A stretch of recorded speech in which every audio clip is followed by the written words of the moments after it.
And since we are talking about building a movement here, it's good to have all this representation and to spread the message to all the different wings of activism. 3 different categories of things that you can do. You can reduce your risk, reduce your negative impact that you have on the climate, put less carbon out, right? So that's one. And you can adapt to what you think is inevitable, what is coming. You can prepare so that the damage is not as much. And finally, you can also repair, you can reverse. You can take carbon out of the atmosphere. And that can be done through the soil. That's going to be the crux of our discussion, and that is good news. That should be, if you take away one thing from today's presentations, that should be it. It's great news, and it's something that we can all get into. The agreement is trying to get everybody to take action to get under that 2-degree rise, 2 degrees Celsius rise of long-term temperature. We are going to get there if there are a number of actions which are taken by all the governments. One of the key programs is the program 4 per 1000 or 4 per 1000 initiative, incorporated into the Lima Paris Agenda for Action.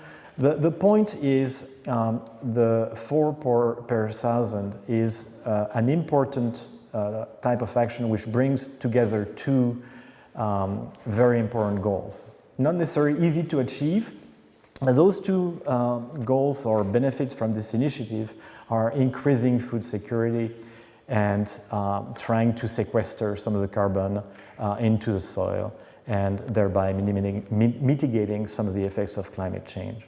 There's basically 3 pillars to our action on climate change. And so the first one is mitigation or reduce. And the idea is pretty simple, which is that the problem is our emissions. We're putting carbon in the air, and it stays there for a very long time, thousands of years. The second pillar I call prepare or adaptation. And again, the idea is pretty simple, which is that we're all threatened by these effects of climate change that are already baked in, right? So no matter how much of our emissions we reduce, we can no longer avoid some of these effects, including flooding, sea level rise, heat waves, and so on. And last but not least is sequestration or repair, where we start to repair the damage, right?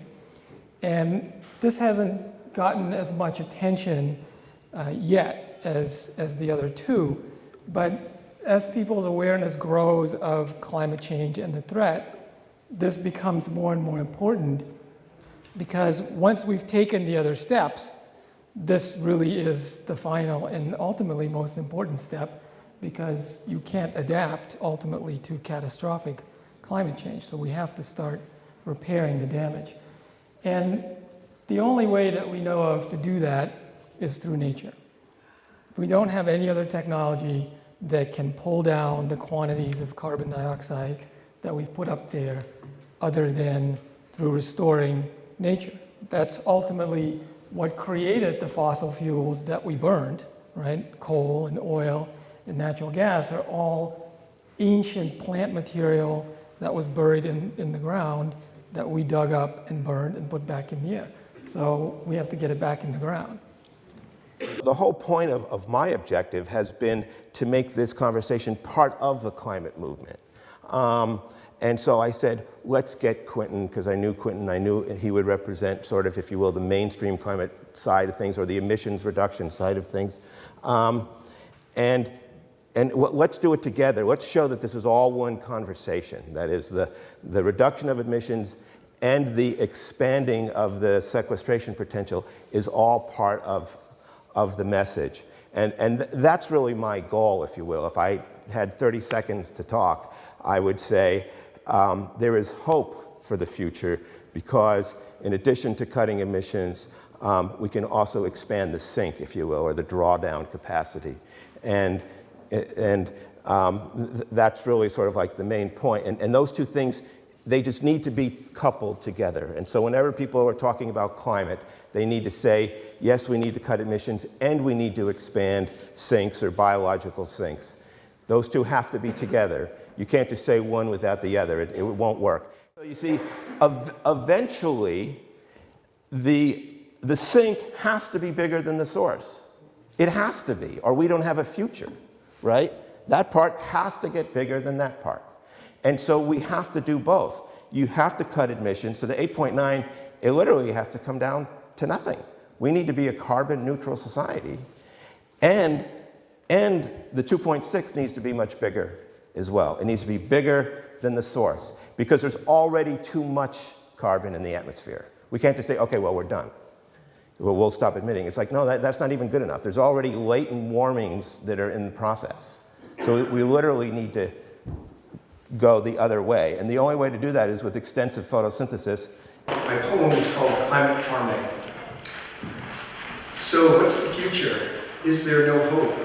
Healing the land can help us cope and grow better food with less flooding too. Put carbon in soil is what we must do.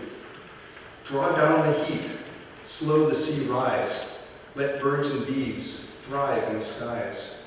Good farming is how we deal with this mess. Now the climate's fixed, what's next to address?